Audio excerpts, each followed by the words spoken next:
बताइए सबके सीएम इब्राहिम का पार्टी दूसरी पार्टी में जाना और वहाँ उन्हें सदर का ओहदा मिलना तो कहीं ना कहीं कांग्रेस के लिए जो है ये अच्छी खबर नहीं है।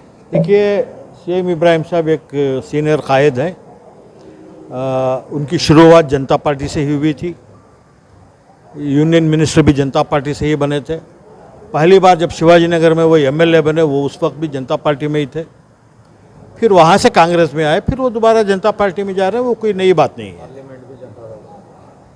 और एक बार जो है बेंगलोर नॉर्थ से वो पार्लियामेंट का इलेक्शन भी जाफर शेख साहब के खिलाफ लड़े थे। तो अब जा रहे, जमहूरियत में सबको हक़ है। अब उनके जाने से कांग्रेस को नुकसान होगा, बहुत भारी नुकसान होगा, मैं ऐसा नहीं समझता कि किसी के जाने से पार्टी को नुकसान हो सकता है। ऐसी बात नहीं है। सीनियर लीडर हैं, अपना असर रखते हैं, यकीनन उनके जाने से असर होगा। यकीनन जिस उनके साथ नहीं,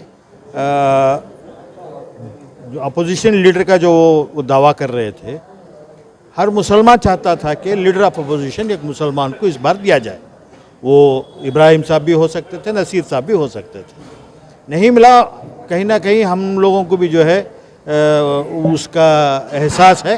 हम समझते हैं कि आइंदा आने वाले दिनों में जो है कांग्रेस पार्टी उसको उस एहसासात को हमारे मद्देनज़र हमारे ख्याल रखेगी। उसके फ़ौरन बाद जो है यूटी खादर को जो है डिप्टी लीडर भी बनाया उन्होंने लेजिस्लेटिव पार्टी में। ये कुमार साहब को जो है अचानक एक बुखार सा आ गया है, मुसलमानों से काफ़ी हमदर्दी आ गई है। जब हिजाब का मसला शुरू हुआ था, शुरू में उन्होंने कहा कि हिजाब क्या है, फिर उनको कुछ समझ में आया कोई सियासत कर रहे हैं। सीएम इब्राहिम साहब के अपने जज्बात हैं, अलग बात है, लेकिन सीएम इब्राहिम साहब को के साथ पूरे कौम चले जाएगी, मैं समझता हूं कि ये नामुमकिन है। नहीं, सीएम इब्राहिम साहब जब कांग्रेस में थे तब भी उनसे कोई उम्मीद नहीं थी, आज भी कोई उम्मीद नहीं है। ऐसा नहीं है कि सीएम इब्राहिम जेडीएस में जाते ही 1 करोड़ मुसलमान उनके पीछे चले जाएंगे। जेडीएस पहले भी जो बी टीम के तरह देखा जाता था उनको, आज भी वो हम मानते हैं कि वो बी टीम है। क्योंकि पहले जब सिद्धरामैया साहब ने हिजाब का मसला उठाकर बात किया तब इन लोगों ने हिजाब के मसले में बात नहीं कर रहे थे। आज इनको अचानक दर्द पैदा हो गया मुसलमानों में, मुसलमानों को लेकर के हिजाब के मसले में आज बात कर रहे हैं। जब इतने सारे मसले जो मुसलमानों पे माइनॉरिटीज़ पे आए तब जेडीएस चुप थी, तब कुछ बात नहीं की। अभी एकदम दर्द आ गया मुसलमानों पे और सीएम इब्राहिम साहब को स्टेट प्रेसिडेंट बना रहे हैं। हाँ, चलो अभी डिक्लेयर करने दो कि सीएम इब्राहिम साहब को कर्नाटका का चीफ मिनिस्टर बनाएंगे, तब हम मानते हैं कि चलो जेडीएस को सपोर्ट करें। ऐसा कुछ मसला नहीं है, ये एक दिखावा है, कुमार स्वामी की एक दोहरी चाल है जो मुसलमानों को भड़काने की कोशिश है। ये हो नहीं पाएगा। और मुसलमान इतने भी बेवकूफ़ नहीं है कि जैसे ही सीएम इब्राहिम साहब जेडीएस में गए उनके पीछे चले जाए, ऐसा नहीं है। जेडीएस को कभी भी मुसलमान एक अरसे से इसको बी टीम मान रहे हैं, तो बी टीम के नज़रिए से देखेंगे।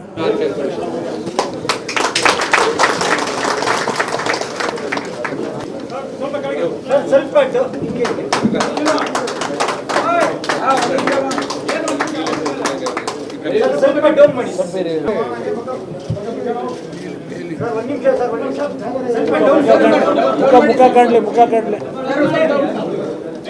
देवेगौड़ा जी की, देवेगौड़ा जी की, सीएम इब्राहिम साहब ब्रिगेड, सीएम इब्राहिम साहब ब्रिगेड, जनता धड़क के ಇದು ಪಾರ್ಲಿಮೆಂಟ್ ರಿಪೋರ್ಟ್ ಆಮೇಲೆ ಅನೌನ್ಸ್ ಮಾಡ್ಕೊಂಡ್ತಾನೆ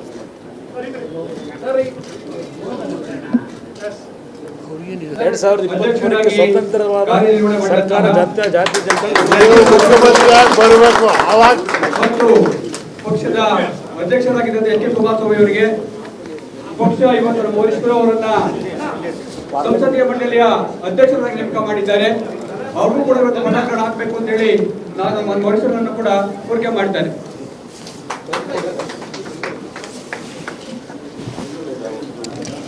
ಸರ್